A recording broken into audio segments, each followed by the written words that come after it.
Hello everyone, good morning.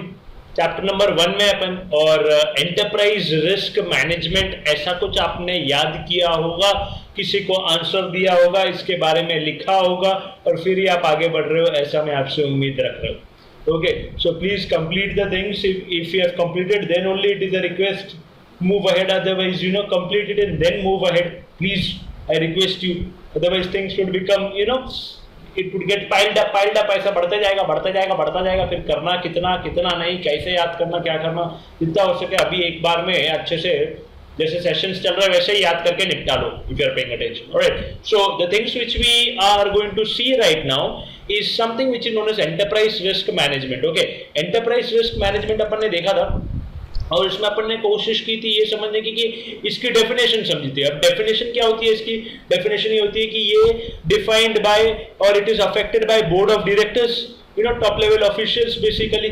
Alright, board of directors और कौन होता है टॉप लेवल में? पर्सनल तो लिखा हुआ ही था अपन ने। ऑलराइट, सो सीईओज भी लिख सकते हो आप। Alright, affected by board of directors, management and other personnel। ये कहाँ अप्लाई होगा? स्ट्रैटेजी सेटिंग प्रोसेस में अप्लाई होगा, अगर आप ध्यान दे रहे हो। ऑलराइट, तीसरी बात, ओके, इसमें अपन क्या करेंगे? पोटेंशियल इवेंट्स जो आ रहे हैं ना वो डिटरमाइन करने की कोशिश करेंगे and will manage to keep them in the risk appetite. Okay, manage risk to be within its risk appetite, which would provide us a reasonable assurance that yes, your objectives would be achieved, अगर आप ध्यान दे रहे हो। So ये ERM की definition थी। इसके बाद एक टॉपिक आया ERM फ्रेमवर्क, अगर आप ध्यान दे रहे हो। अब ERM फ्रेमवर्क क्या बोलता है? बेसिकली अपन ERM में क्या कर रहे हैं? अपन आइडेंटिफाई कर रहे हैं इवेंट्स जो कि हो सकते हैं रिस्क्स भी या फिर अपॉर्चुनिटीज भी, और अपन काम किस पे करेंगे? बेसिकली रिस्क्स के ऊपर। यानी क्या करेंगे? We will try to assess them. Okay, we'll try to assess the risk and we'll try to generate a response for the risk depending upon the likelihood and impact. Okay, response बनाएंगे और फिर monitor करेंगे। और ERM के framework में 8 steps होते हैं, जिसमें से अपन ने ऐसे तो 8 देख लिए, लेकिन 4 अपन ने थ्योरी पूरी समझी थी। First is something which is known as internal environment. Okay, उसके बाद आएगा something which is known as objective setting, अगर आप ध्यान दे रहे हो। और then we have something which is known as event identification, opportunities या risk, and then we have something which is known as risk assessment। फिर रिस्क को रिस्पॉन्स देना। ओके, अगर रिस्पॉन्स में उसको कंट्रोल करना है तो कंट्रोल एक्टिविटीज क्या है ये डिटरमाइन करना, और फिर ये इंफॉर्मेशन और कम्युनिकेशन के जरिए लोगों को पहुंचाना, और लास्ट होगा something which is known as ध्यान देना, परखना, monitoring, if you are paying attention. So this is something which would be done by the top level and these are the steps. तो ERM फ्रेमवर्क के पहले step में क्या आया? Something which is known as internal environment. अब internal environment would be consisting of internal environment. तो internal environment में basically क्या आएगा?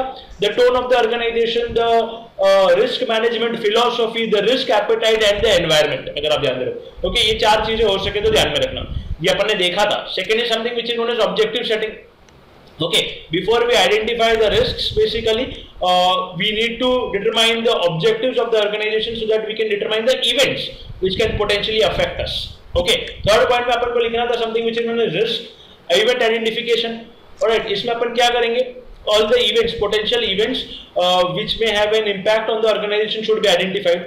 Okay, these ये basically वो events होंगे, वो factors, these are the factors which would affect the entities achievement of objective, अगर आप ध्यान दे रहे हो। सो उसके बाद अपन events can be distinguished into risks and opportunities. Alright, and then अपन क्या करेंगे? अपॉर्चुनिटीज को ऊपर भेज देंगे स्ट्रैटेजिक मैनेजमेंट प्रोसेस या ऑब्जेक्टिव मैनेजमेंट प्रोसेस या फिर ऑब्जेक्टिव सेटिंग में, क्योंकि अपन रिस्क से डील करेंगे। कैसे? रिस्क का असेसमेंट करेंगे। Okay, we need to assess, we need to determine how strong are the risk. Analyse करना जरूरी है ताकि उनको मैनेज सही से किया जा सके। And there are 2 ways you would be using likelihood and impact to assess the risk. अच्छा, अभी अपन ने रिस्क को असेस कर लिया, अभी अपन ने रिस्क को समझ लिया।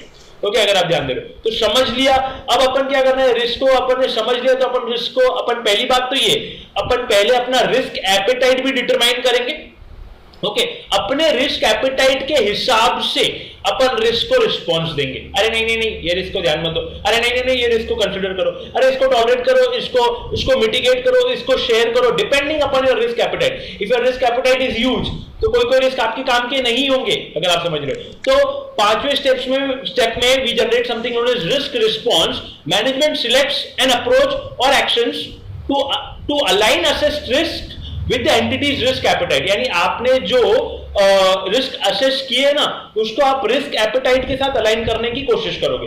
So the responses could be okay. Possible responses क्या हो सकते हैं? अवॉइड कर दो रिस्क को, यानी उनको छोड़ दो वो सप्लायर को और दूसरे सप्लायर की तरफ बढ़ो. एलिमिनेट एक प्रकार से अवॉइड का, यानी काम ही छोड़ देना, दूसरे काम की दूसरे वेंडर्स की तरफ मुड़ जाना. एक्सेप्ट कर दो रिस्क को, चलो इतना होता है, चलो ठीक है, अपने रिस्क एपेटाइट में इतना चलेगा. रिड्यूस कर दो, नहीं नहीं नहीं अपने रिस्क एपेटाइट में इतना नहीं चलेगा. अरे नहीं नहीं अपन एक काम करते हैं, इसको शेयर कर देते हैं किसी ना किसी तरीके से, ताकि क्या अपन को ये रिस्क किसी ना किसी प्रकार से मैनेज हो जाए ढंग से. क्योंकि अपना रिस्क एपेटाइट इतना है, अपने पास फंड इतना है और ये डिजास्टर आ गया तो अपन तो झेल नहीं पाएंगे. So why don't you give it to someone? अगर आप ध्यान दे रहे हो, उनको झेलने दो, अपना रिस्क एपेटाइट अपने पास, वो संभालेंगे, अपन प्रीमियम जितना दे पाएंगे उनको. अगर आप इंश्योरेंस वालों को जो देते तो अपन क्या करेंगे इसमें, अपन जो अप्रोच मैनेजमेंट क्या करेगा, एक अप्रोच सिलेक्ट करेगा या एक्शन सिलेक्ट करेगा जिनसे वो रिस्क को रिस्क एपेटाइट के अंदर रख सके. To align the assessed risk within the risk appetite, we will select a set of actions or approach through which we will align the risk into the risk appetite. Okay, तो उसमें क्या क्या actions हो सकते हैं, क्या क्या possibilities है. आप या तो रिस्क को अवॉइड कर दो, एक्सेप्ट कर दो, या वो 5 नाम लिख सकते हो आप. टर्न बैक, टॉलरेट, वही नाम है, सिर्फ नाम थोड़े से बदले हुए, वही मतलब है. टॉलरेट कर सकते हो, मिटिगेट कर सकते हो, किसी ना किसी प्रकार से टर्न बैक कर सकते हो, एक्सेप्ट कर सकते हो, शेयर कर सकते हो. These are the responses which could be given. Response would be decided when. कैसे डिसाइड करोगे आप? अपने जो रिस्क मिले हैं ना अपन को, आपने जो एसेस किया है ना उसको रिस्क एपेटाइट में रखने की कोशिश करोगे इन रिस्पॉन्सेज के जरिए. यानी ये रिस्पॉन्स आपने दिया और आपने रिस्क को रिस्क एपेटाइट में रख दिया, रिस्क रिस्पॉन्स आपने दे दिया. अब देखो रिस्क रिस्पॉन्स आपने दिया, समझे कि रिस्क रिस्पॉन्स दिया आपने. रिड्यूस करना यानी क्या? अपन को कल से ये रिस्क को किसी ना किसी दायरे से इतने कम में रखना पड़ेगा. इसके लिए आप कुछ कंट्रोल्स लगाओगे. Okay, hence we would be having something known as control activities.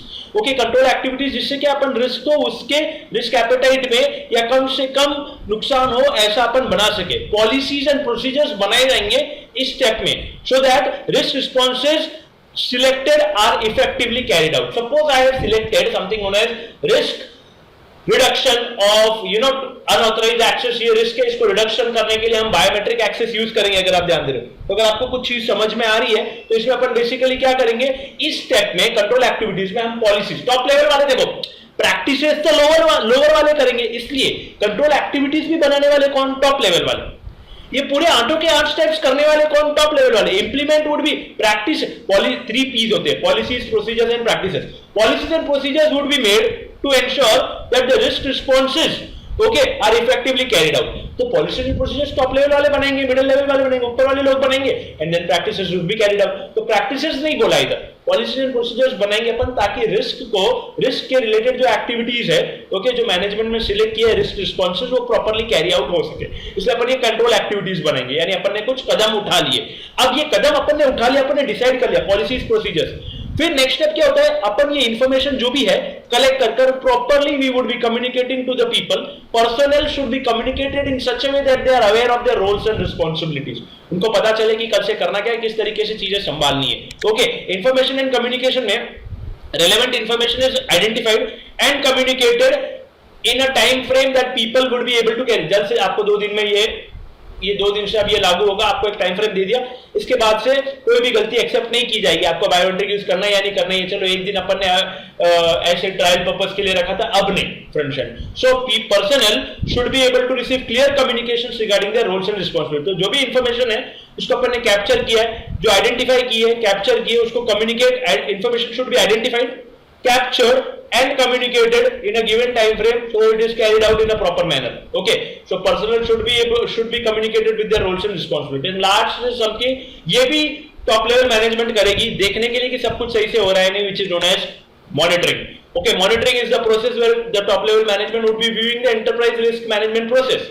Okay, और जरूरी थोड़ी है कि सारे रिस्क ढंग से मैनेज हो जाएंगे, ये कंट्रोल एक्टिविटीज 100% सक्सेसफुल होंगे, जरूरी नहीं है ना.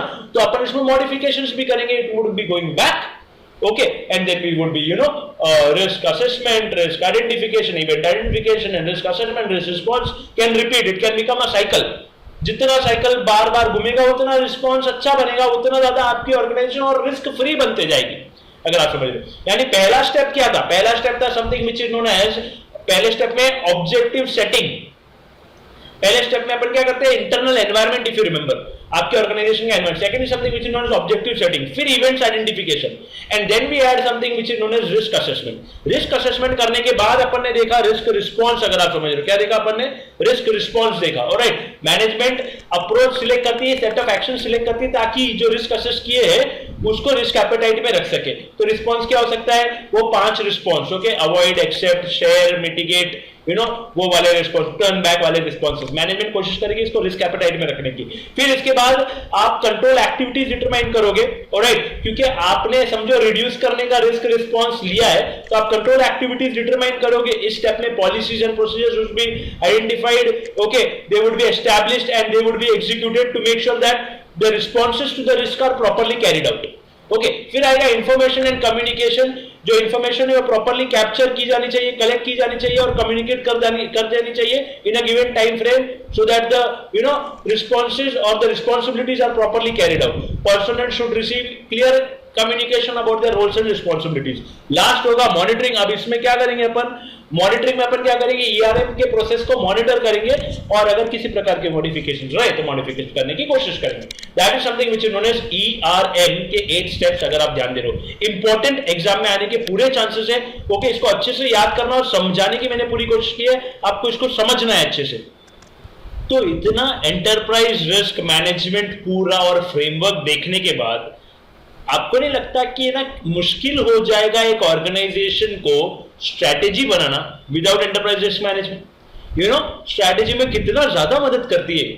यानी ऑर्गेनाइजेशन की शुरुआत अगर करनी है तो उनको रिस्क मैनेजमेंट कंसीडर करना पड़ेगा। इफ यू अंडरस्टैंड, नहीं तो ऐसा होगा कि आपकी अच्छाई तो एक तरफ, लेकिन कुछ बुरे कारणों ने, गलत कारणों ने आपकी अच्छाई को डुबा दिया, जिसमें आपकी कोई गलती नहीं थी। ऐसा भी हो सकता है, because you know some external factors we do not have control, है ना, अपने हाथ में नहीं होती चीजें बदलती है, वो उनका नियम है। क्योंकि गलती गिनाने वाली बात नहीं है, चीजें के साथ रहकर समझकर उनको एक्सेप्ट कर उनसे फाइट करने वाली बात है ना। ऐसा नहीं कि तू गलत था मैं गलत था, वैसी वाली बात नहीं होगी इस केस में। ये थोड़ी सी बड़े लेवल की बात होगी, कोई बचकानी हरकतें नहीं कि भाई तू गलत मैं गलत, तू गलत मैं गलत, ऐसा नहीं खेलेंगे इसमें। This is something where you need to be aware of what could happen in the future and be ready. If you are not ready then you know you are gone. So it allows us, enterprise risk management अपन को risk आगे के determine करने को भी मदद करता है, पोटेंशियल इवेंट्स, अपॉर्चुनिटीज भी आगे के डिटरमाइन करने को मदद करता है। स्ट्रैटेजी में क्या रुकावटें आ सकती है उसको रोकने में भी मदद करता है। यानी स्ट्रैटेजी को, यानी आपकी ग्रोथ, रिटर्न, आपका प्रॉफिट, आपके ऑर्गेनाइजेशन का you know goodwill, everything is you know is dependent on this basically and very important this is. इसलिए इसी चीज को ध्यान में रखते हुए we have something which is known as, the next topic is benefits of ERM. This is the last topic of ERM. Okay, ERM definition आई, ERM का फ्रेमवर्क आया, ऐसा 8 steps, and then we have something which is known as benefits of ERM. अब benefits of ERM में भी 5 से 6 points है, लेकिन इजी है, समझ में आते हैं। आपको हेडिंग याद रखकर अंदर का कंटेंट मैक्सिमम याद रखने की कोशिश करनी। ओके, ये रिक्वेस्ट है आपसे। Right, so benefits of ERM में पहला पॉइंट आया, align the risk appetite with strategy.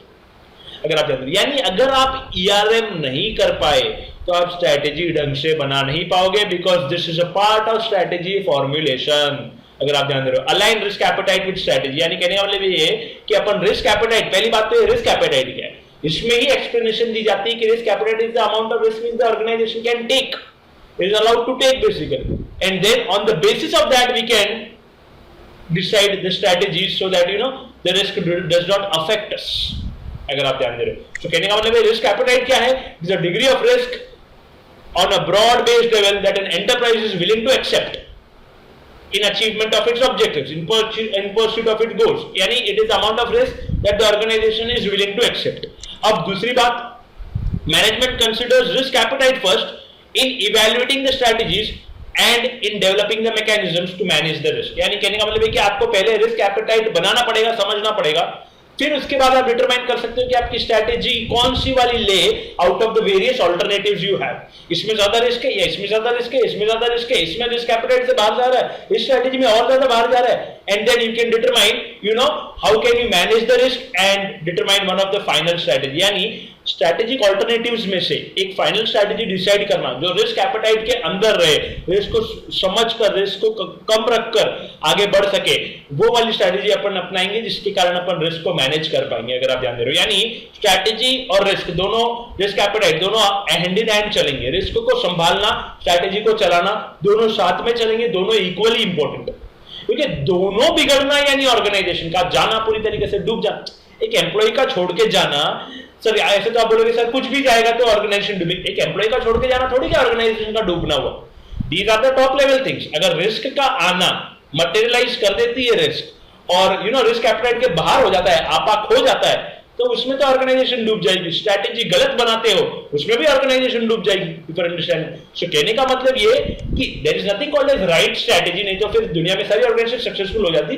लेकिन कम से कम अपन जो एनालिसिस कर बना रहे हो, पूरा एनालिसिस करके तो बनाए अगर स्ट्रैटेजी बना रहे हो। दोनों केस में ऑर्गेनाइजेशन पूरी तरीके से बंद हो सकती है। इसलिए बोला गया कि मैनेजमेंट क्या करेगा, पहले रिस्क एपेटाइट कंसिडर करेगा ताकि स्ट्रैटेजिक ऑल्टरनेटिव डिसाइड कर सके और फिर रिस्क को मैनेज कर सके with in the risk apatite. अगर आप ध्यान दें, यानी दोनों चीजें करनी है अपन को। ओके, रिस्क एपेटाइट डिटरमाइन करने के बाद या समझने के बाद अपन को स्ट्रैटेजी कौन सी लेनी ये डिटरमाइन करना है। वो स्ट्रैटेजी के बलबूते पर ही अपन को रिस्क को भी मैनेज करना है रिस्क एपेटाइट के अंदर। अगर आप ध्यान दें, ताकि वो बाहर न जाए। बाहर जाएगा तो स्ट्रैटेजी को खतरा है। रिस्क एपेटाइट से रिस्क बाहर हो गई तो स्ट्रैटेजी को डायरेक्ट खतरा होगा। इसलिए आपको स्ट्रैटेजी ऐसी डिसाइड करनी है जो रिस्क एपेटाइट के अंदर रिस्क को रख सके। अगर आप ध्यान दे रहे हो, सो पहले it is the degree of risk which an organisation is willing to accept in pursuit of its objectives agar or goals.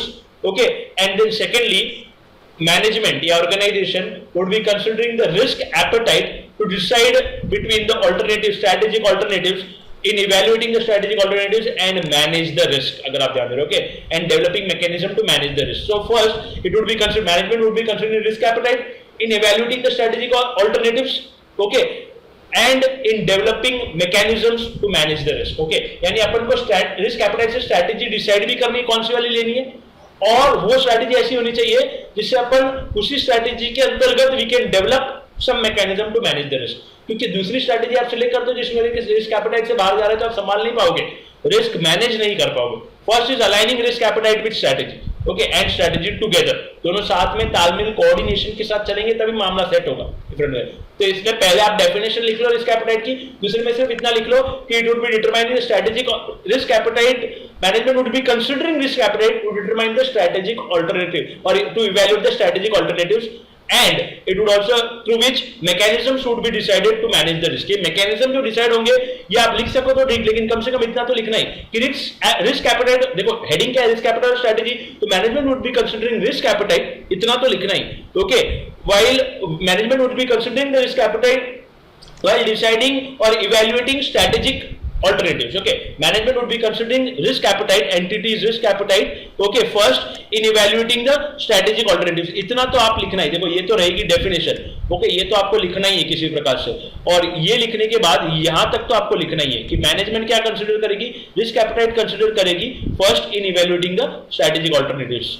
आपकी स्ट्रैटेजी आप कैसे डिटरमाइन करोगे, रिस्क एपेटाइट कौन कितने अच्छे से संभाल रहा है उस बलबूते पे। अगर आपके पास बहुत सारे ऑल्टरनेटिव है, यहां से अगर जाते हो बेसिकली तो इतना रिस्क है, यहां से जाते तो इतना रिस्क है, यहाँ पर ये रास्ता खराब है, यहाँ पर ये हो सकता है, वहां पर तो वी डिसाइड वन बेसिकली, तो वी आर मेकिंग श्योर कि अपना रिस्क एपेटाइट इतना है भाई, अपन देख 2 दिन तक अपन बिना खाए पिए रह सकते हैं भाई, इतना ही अपना, इसके ज्यादा तो अपन रह नहीं पाएंगे भाई। तो कहना लगा उस एपेटाइट के हिसाब से अपन कोशिश करेंगे कि अपने स्ट्रैटेजिक ऑल्टरनेटिव्स में से एक डिसाइड करें। अगर आप ध्यान दें, और फिर वो स्ट्रैटेजी अपन एग्जीक्यूट करेंगे ना तो अपन वो रिस्क को मैनेज करने की भी कोशिश करेंगे। ये आगे की बात है, ये याद रहे तो लिख लेना, ओके, आपकी मर्जी, लेकिन यहां तक तो लिखना है क्योंकि रिस्क एपेटाइट और स्ट्रैटेजी दोनों शब्द आने चाहिए आपके आंसर में। सो यहां से लेकर यहां तक ऑल्टरनेटिव तक लिखने की कोशिश करना। सेकंड पॉइंट बोलता है, देखो, link growth risk and return. कहने का मतलब ये कि अगर रिस्क सही से डिटरमाइन कर दी, अगर रिस्क एपेटाइट डिटरमाइन कर दी, अगर रिस्क को रिस्क एपेटाइट के अंदर रख लिया, उसको मैनेज कर लिया, डेफिनेटली ये आपके ग्रोथ में, ये आपको अच्छा रिटर्न देने में मदद करेगा ही। नहीं तो देखो, ऐसे बोलते हैं ना कि नहीं होगा तो बुरा होगा, तो इसका मतलब यही मान लो कि इसका होना चाहिए ताकि बुरा न हो। If you understand, risk management होना चाहिए ताकि बुरा ना हो, इसका मतलब है बुरा ना हो यानी एक प्रकार से चीजें सही चले।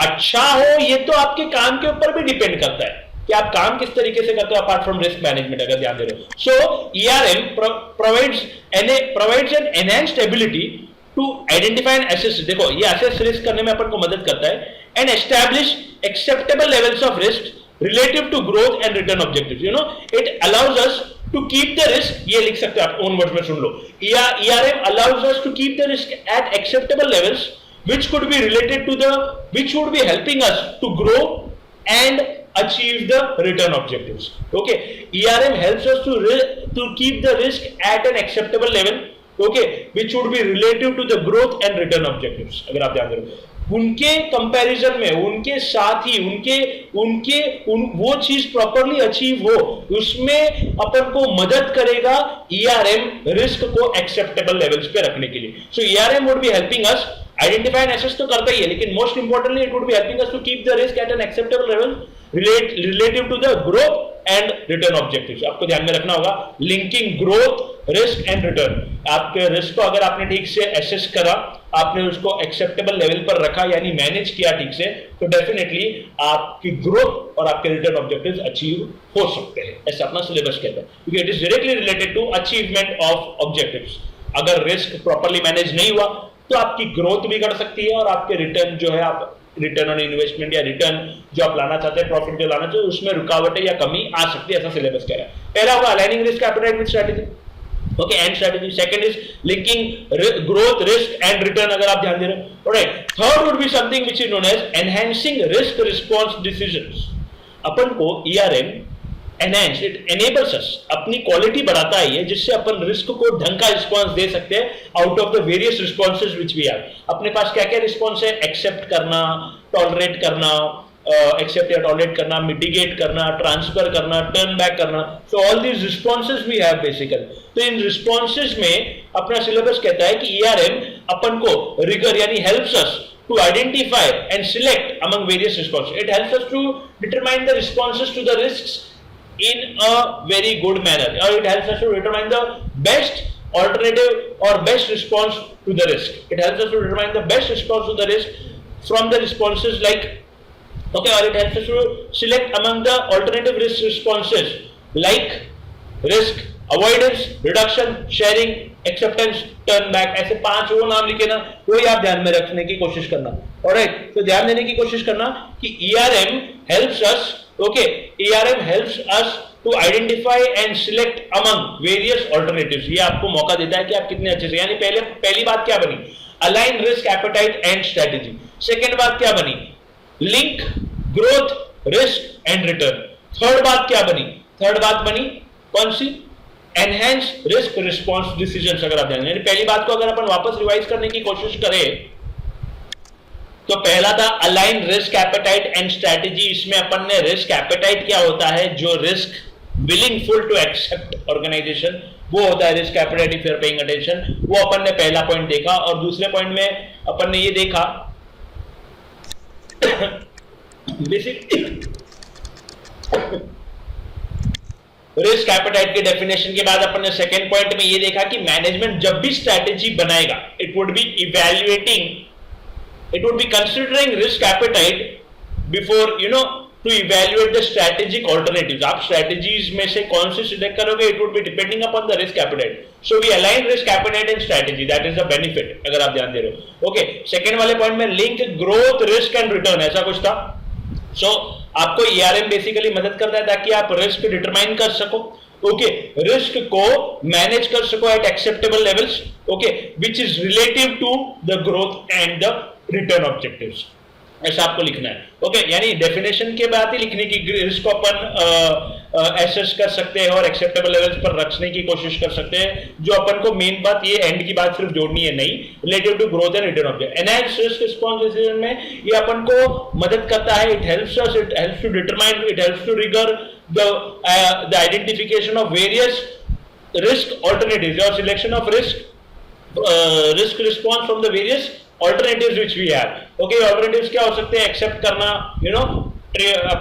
भाई किसी ना किसी प्रकार से टर्न बैक करना या रिड्यूस करना if you are paying attention. So ये 4-5 चीजें अपन ने जो देखी थी, शेयर करना, These would be something which would be completely eliminate कर देना. ये 5 चीजें आप लिख सकते हो in terms of enhanced risk response decisions. ये तो 3 पॉइंट्स हुए. चौथे पॉइंट अगर अपन लाने की कोशिश करें तो देखो, जब हम किसी ना किसी प्रकार से पोटेंशियल इवेंट्स सारे पोटेंशियल इवेंट्स अपन डिटरमाइन करने की कोशिश कर सकते हैं, तो डेफिनेटली अपने लिए अगर अपन भविष्य के लिए ऑलरेडी तैयार है, तो it won't be like a surprise for us और we would be able to handle that loss as well.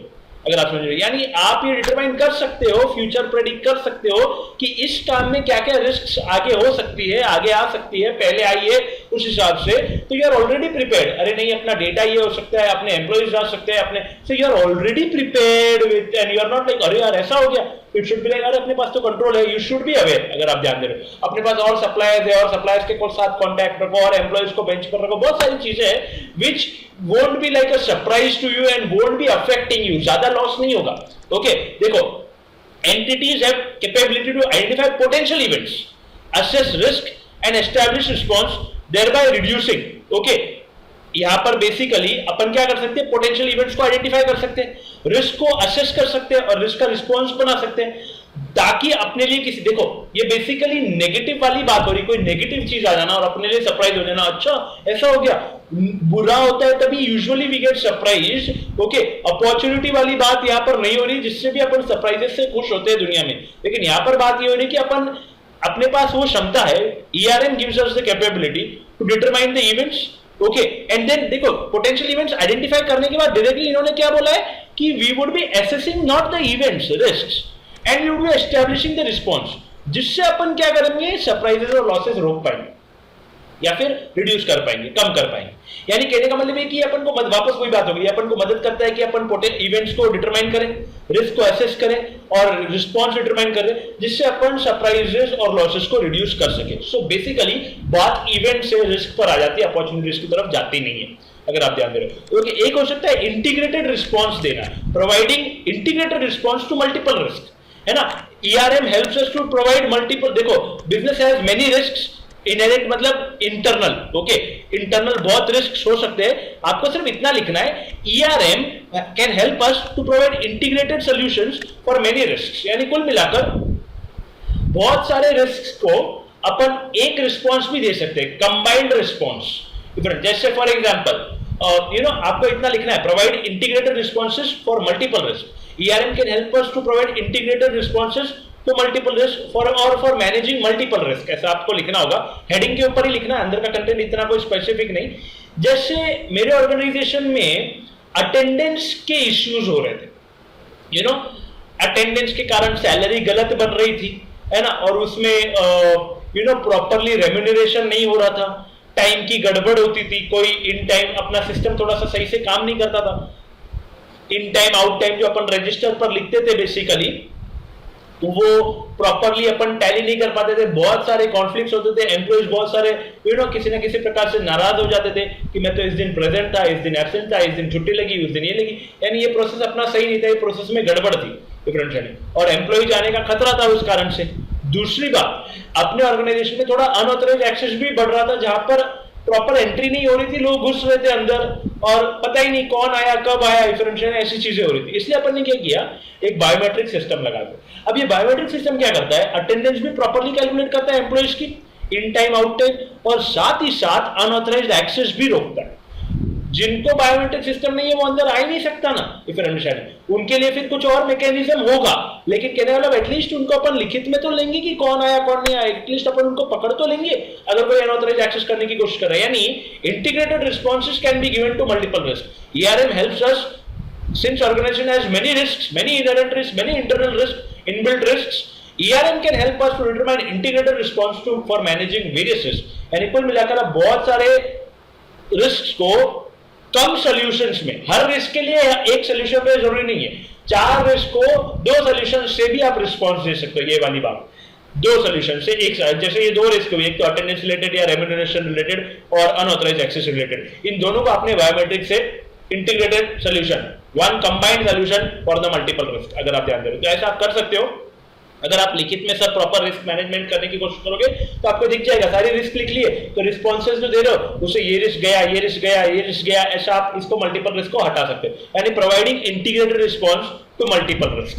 And last is something which is known as seize opportunities. Basically अपन ने ऊपर देखा सरप्राइजेस और losses reduce होंगे, जहां पर अपन ने देखा कि इवेंट्स डिटरमाइन करता है ये, फिर रिस्क को आइडेंटिफाई कर उसको एसेस कर उसको अच्छा रिस्पांस देने की कोशिश करता है ताकि सरप्राइज ना रहे, पोटेंशियल इवेंट डिटरमाइन करता है. तो पोटेंशियल इवेंट्स में अपन ने ये भी तो बोला है ना कि अपॉर्चुनिटीज भी होती है. इधर ये सिर्फ बात आती है कि अपन पोटेंशियल इवेंट्स में ये सिर्फ रिस्क ही नहीं, okay, it gathers potential events rather than just risk. Okay, सिर्फ रिस्क नहीं, ये पोटेंशियल इवेंट्स पूरे गैदर करता है. Okay, and considers full range of events, सारे गैदर तो करता ही है. Okay, and it gains an understanding of how certain events can represent opportunities. यानी अपन को डिटरमाइन करना, देखो अपन ने क्या देखा ईआरएम के प्रोसेस में, पहला था something which is known as internal environment, second था ऑब्जेक्टिव सेटिंग, थर्ड था इवेंट आइडेंटिफिकेशन. इवेंट आइडेंटिफिकेशन में अपन ने ईमानदारी से रिस्क और अपॉर्चुनिटी दोनों डिटरमाइन तो की है ना, डिटरमाइन तो की, यानी अपन ने ऊपर तो भेजा, फिर वो उसको किस तरीके से सीज करे वो उनकी जिम्मेदारी, बट वी डिटरमाइंड इट. यानी कहने का मतलब है कि ERM would be helping us to determine all types of events, it would be covering all range of events and it would be helping us to understand how certain events are opportunities and how can we grab them, how can we seize them, how can we capitalize them. यानी opportunities भी अपन को हासिल करने में ERM मदद कर सकता है. ये छठा बेनिफिट आपको ध्यान में रखना होगा. पहला बेनिफिट क्या था? पहला बेनिफिट था भैया क्या करना अपन को किसी प्रकार से align risk appetite and strategy. उसमें रिस्क एपेटाइट की डेफिनेशन, ओके, और स्ट्रेटेजिक अल्टरनेटिव्स आप डिसाइड करोगे after considering the risk apatite. You know, management considers risk appetite while deciding for the alternative strategic or for evaluating the strategic alternatives. इतना आपको ये दो शब्द सेट करने पड़ेंगे. Second is something upon proper क्या करेंगे उसमें, यू नो, लिंक करेंगे. क्या लिंक करेंगे? रिस्क, रिटर्न और ग्रोथ डिफरेंशियल. तो ये रिस्क अपन को आइडेंटिफाई करने में मदद करता है, रिस्पॉन्स प्रॉपर देने में मदद करता है, रिस्क को एक्सेप्टेबल लेवल में रखने के लिए ये मदद करता है, which is related to the growth and return. Okay, provides link to risk, growth and return. Okay, तीसरी बात अगर अपन करें तो एनहांस रिस्क रिस्पॉन्स डिसीजंस, अगर आप ध्यान दे रहे हो. ओके, एंड उसमें अपन it would be allowing us to rigour और identify between various risks, select among various. It provides a rigor, it provides the way to identify and select among various alternative for risk responses. यानी enhance response decision आपको सिर्फ इतना लिखना है कि out of the various risk responses, out of the various alternatives of risk which we have, ERM helps us to determine the best risk response. कौन सा best risk response हो सकता है? Okay, out of the various ERM rigors to identify the risk response out of the various alternatives like acceptance, reductions, sharing, okay, elimination, turn back. Okay, provides rigor to identify and select among various alternative responses, risk responses. Alright, ये risk आपको I hope दिख रहा है, ये orange color में risk. Alright, and then fourth is something जिसमें अपन ने देखा कि अपन क्या करेंगे, अपन minimize करेंगे surprises and losses, operational surprises and losses.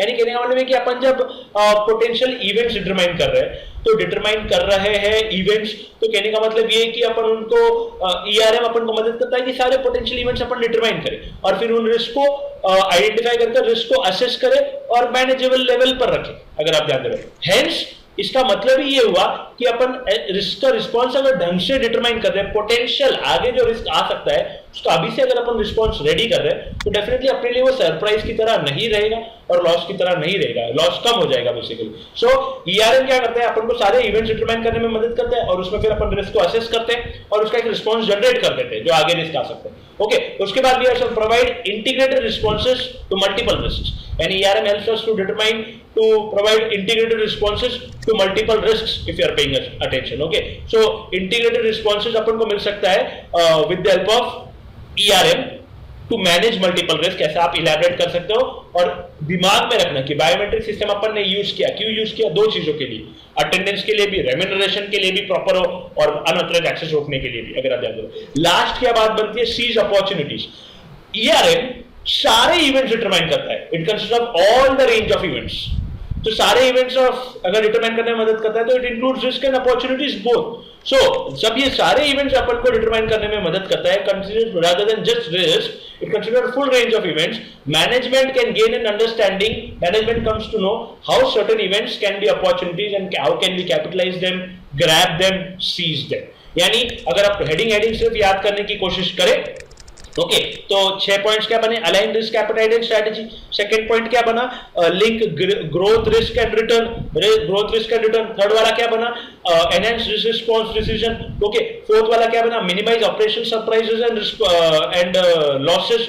Okay fifth वाला क्या? Provide integrated responses to multiple risk. And last is something which is seize opportunity. आपके साथ मैंने भी याद किया है, मैं कोशिश करता हूं कि आपके साथ याद करूं ताकि आपको भी चीजें याद हो. मोटा मोटी आपको यही लिखना है 6 के 6 पॉइंट्स में. कैसे ये सेट करना है कि it would be helping us to determine the potential events and it would be helping us to identify the risk and assess the risk and keep it at acceptable level. ये general चीजें कहीं तो side में लिखकर set कर देना.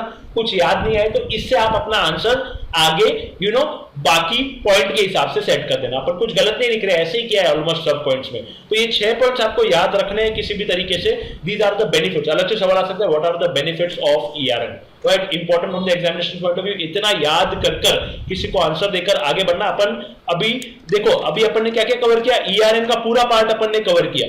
Okay ERM का पूरा पार्ट अपन ने कवर किया. ईआरएम के 8 स्टेप्स अगर आपको याद है, इंटरनल एनवायरनमेंट, उसके बाद ऑब्जेक्टिव सेटिंग, उसके बाद इवेंट आइडेंटिफिकेशन, उसके बाद risk assessment, risk response, control activities, information and communication, and last is something which is known as monitoring. अगर आप ध्यान दें, यानी अपन ने ये 4 बाकी के तो अभी देखे ना अपन ने. पीछे के 4 कौन से थे? देखो पहला तो हो गया इंटरनल एनवायरनमेंट, फिर we had something which is known as event नहीं ऑब्जेक्टिव सेटिंग, इवेंट आइडेंटिफिकेशन, फिर रिस्क असेसमेंट, फिर रिस्क रिस्पॉन्स. ओके अपन को रिस्क को रिस्पॉन्स देने में ईआरएम डेफिनेटली मदद करेगा. एंड द रिस्पॉन्सेस क्या क्या हो सकते हैं. उसके बाद we had something which is known as information नहीं, रिस्क रिस्पॉन्स के बाद क्या था? इंफॉर्मेशन एंड कम्युनिकेशन नहीं, रिस्क रिस्पॉन्स के बाद क्या था? If you remember, internal environment, उसके बाद था objective setting, event identification, risk assessment, risk response. Risk response ये 5 हो गया. अपन ने रिस्क का रिस्पॉन्स डिटरमाइन कर दिया. ओके फिर अपन क्या करेंगे? रिस्क का response, control activities. Okay control activities यानी वो प्रॉपर पॉलिसीज एंड प्रोसीजर्स बनेंगे and they would be established so that we determine the control activities which are to be carried out. उसके बाद information and communication में it should be properly collected, captured and communicated within a given time frame, or employee personnel should be able to understand their roles and responsibilities. Last वाला अपन ने देखा क्या था? Last वाला अपना something which is known as देखो information and communication भी आपने दे दी, और लास्ट होगा something monitoring. the entire ERM process will be monitored, और अगर किसी प्रकार के modifications है तो modifications किए जाएंगे. यानी सारे 8 के 8 स्टेप्स टॉप लेवल पीपल करेंगे. 6 बेनिफिट्स देखे. You will be moving towards the next topic in the next part which is known as internal control, audit का टॉपिक. लेकिन इंपॉर्टेंट, प्लीज इतना कंटेंट किसी को देना. ओके भूल जाओगे नहीं तो प्लीज इतना कंटेंट किसी को देना, याद कर लिखकर. ओके ताकि लंबे समय तक याद रहे, अपन की मेहनत जीरो ना हो. ओके इतनी रिक्वेस्ट है आपसे. Thank you so much. Take care. Bye bye.